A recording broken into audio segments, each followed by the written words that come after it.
Bonjour à tous, bienvenue sur Carture. Aujourd'hui, je vais parler d'une voiture qui est certes pas une sportive classique, mais un SUV tout électrique. Il s'agit du tout nouveau Lotus Eletre, du tout nouveau Lotus Eletre pour certains.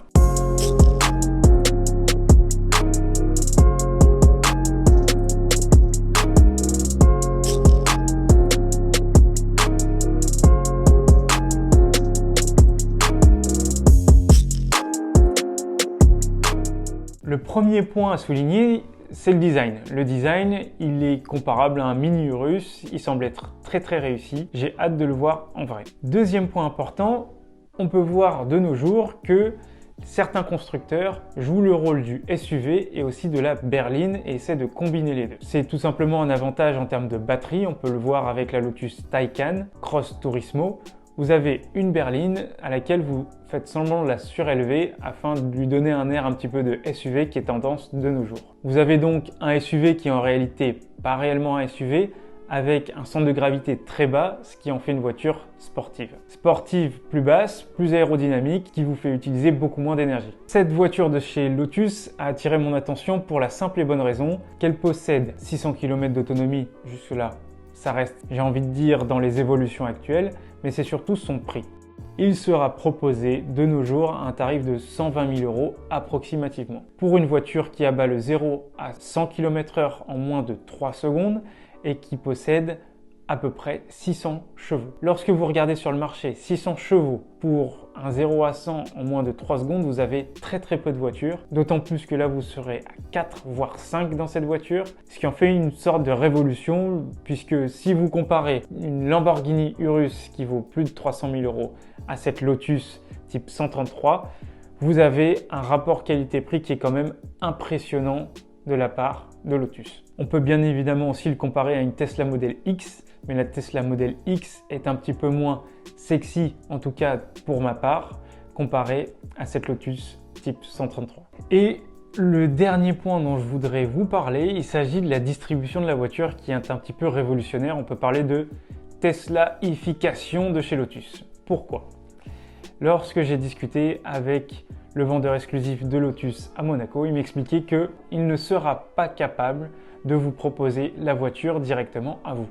Vous devrez tout simplement faire comme Tesla, c'est-à-dire commander votre voiture en ligne. C'est une manière pour le constructeur d'économiser beaucoup d'argent, mais d'un autre point de vue, il s'agit d'un milieu qui est premium, voire luxueux, et vous n'allez pas avoir un service qui est à la hauteur, entre guillemets, d'une marque de prestige, ce qui est un petit peu dommage. Dites-moi ce que vous pensez dans les commentaires, premièrement du véhicule et de la trajectoire que Lotus prend à se digitaliser au goût du jour. C'est le moment aussi d'investir dans certaines Lotus Exige qui, n'étant plus produites, prennent de la valeur. La deuxième voiture dont je voudrais vous parler, il s'agit de la Mercedes SL63 AMG. Pourquoi la SL63 AMG ? Puisque tout simplement, c'est une voiture qui au fil des années a gardé son âme de grande GT, a gardé une certaine classe. À SL, le L signifie la légèreté, on n'est plus du tout dans la légèreté, il s'agit d'une voiture qui est très lourde. Actuellement, la SL63 AMG de 2022 va peser 2 tonnes,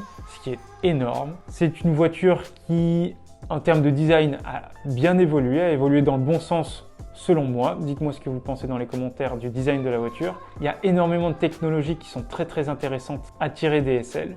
Très peu de modèles sont vendus malheureusement en France. C'est plutôt aux États-Unis que ça se passe pour les SL. La 63 AMG sera, comme son nom l'indique, disposera d'un V8 de 585 chevaux, donc le moteur classique de chez AMG qui est fabuleux, mais il va aussi être décliné dans une version 55, peut-être dans le futur, ainsi qu'une version beaucoup plus petite, qui est beaucoup plus adaptée au marché français, avec un 2 litres qui développera 380 chevaux. En termes de performance, elle abat le 0 à 100 en 3,6 secondes et elle possède une vitesse maximale de 315 km/h, ce qui est quand même assez intéressant. Le tarif n'a pas encore été communiqué de la version 2 litres, mais je pense que c'est une version qui sera suffisamment pertinente pour être concurrente d'autres modèles comme une 911 par exemple sur le marché. La SL63 AMG est elle entre guillemets hors de prix.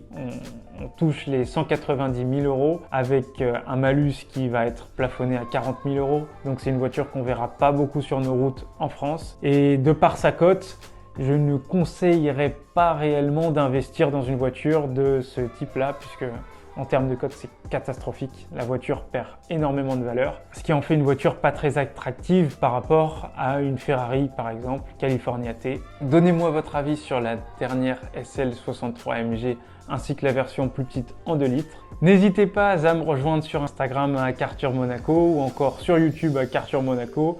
Je publie régulièrement des shorts, énormément de voitures exceptionnelles de la principauté à travers ces shorts et ces mini vidéos sur Instagram. Je vous donne rendez-vous la semaine prochaine pour une nouvelle vidéo. Bon week-end à vous. Ciao, ciao.